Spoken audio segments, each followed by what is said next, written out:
প্রধান বিচারপতি ওবায়দুল হাসান সহ আপিল বিভাগের বিচারপতিদের পদত্যাগের দাবিতে হাইকোর্ট প্রাঙ্গণে আন্দোলনকারী শিক্ষার্থীদের ঢল নেমেছে।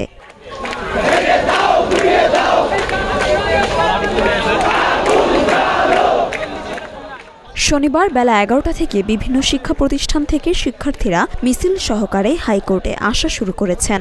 বৈষম্য বিরোধী ছাত্র আন্দোলনের সমন্বয়ক হাসনাত আব্দুল্লাহ বলেন, আমরা দেখেছি শত শহীদের রক্তে কেনা স্বাধীনতাকে বানচাল করার জন্য পরাজিত শক্তি চেষ্টা করছে। আমরা তাদের প্রতিহত করব, প্রতিরোধ করব। এজন্য সবাই রাজপথে নেমে আসুন।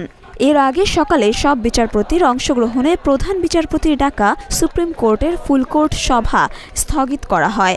বর্তমান পরিস্থিতিতে কিভাবে আদালত পরিচালনা করা যায় ও বিবিধ বিষয় নিয়ে আলোচনার জন্য সকাল 10:30টায় ফুলকোর্ট সভা ডেকেছিলেন প্রধান বিচারপতি।